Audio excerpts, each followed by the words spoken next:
Our story begins. He is headed for the old fishing hole. Uh-oh. Too bad. Freddie had helped his mother make soft soap to sell to their friends and neighbors. Shucks, if I didn't have to work. Think of all the fun I could be having.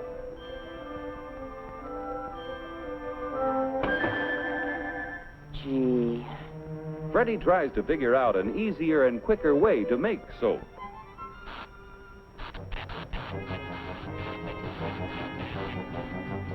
He goes to work to make his dreams of fun come true.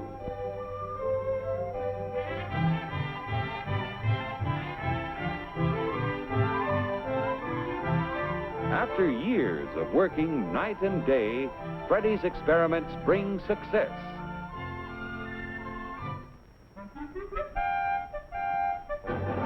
Soap in cakes. Pretty soon, word gets around to the housewives who want shorter, easier wash days and cleaner clothes. Freddie's soap is just what they need.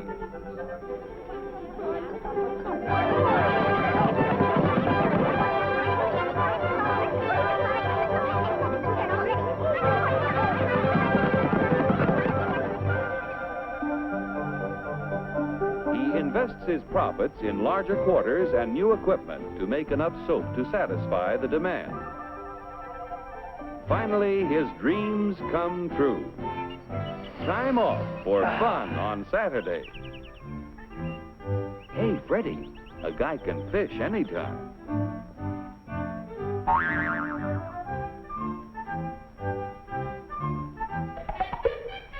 23 skidoo. Goodbye, Freddie. Hopelessly in love, he wants to make good in a big way. So, back to work. As the company grows, it brings the railroad and other businesses to town. Increased property taxes from the thriving community help to build better schools, streets, parks, libraries, playgrounds, and waterworks. Taxes even help to provide more and better governmental services, such as police protection.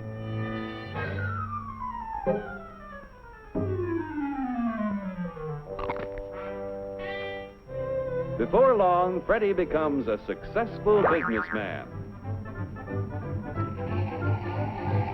And, incidentally, a successful husband and father. Fudsy's expanding company creates all kinds of jobs that never existed before. To increase production and sales, Fudsy builds up a strong labor management team. Each year, he invests a portion of his profits in research to develop better soap that can be made to sell at lower prices.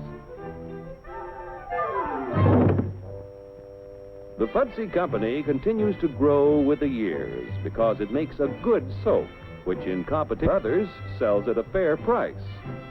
Competition forces each manufacturer to improve his product, to sell it for less, and to give the consumer more for $1 than his competitor. And Fudsy is hard to beat. Finally, he gets so many orders he realizes that one factory simply can't meet the demand. His profit motive starts sparking to figure out a way to increase production. He forms a corporation and issues stock to raise money to build factories from coast to coast. Fudsy's employees have faith in his management and back him with their savings. Banks loan depositors money to help finance the expansion program. Insurance companies loan the funds of their policyholders to help build the factories. Stock exchanges act as a clearinghouse for people from all walks of life to buy securities. Before long, everybody gets plenty of soap.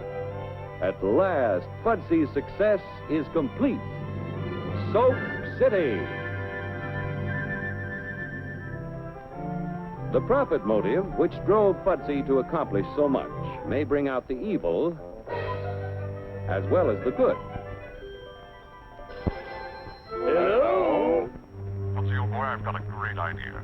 Between us, we control 70% of the country's soap sales. Yeah, but quiet. Let's see what's cooking. I smell trouble. Let's raise and fix our prices. Controlling 70% of the market where we do cleanup. Terrific. We'll make millions. Millions. Go. Quiet. Okay, Sam, it's a deal. You'll be sorry. Fudsy and Sam Sudso raise and fix prices, but the result is not what they expect. A competitor comes along with a good bar of soap that sells at a lower price. Since shoppers always seek maximum value, only the lower priced soap sells, while Fudsy and Sam Sudso's profits turn into losses. 99 times out of 100, competition works. When it doesn't, the government steps in to prevent monopolistic attempts. That was a tough break. Now the next time...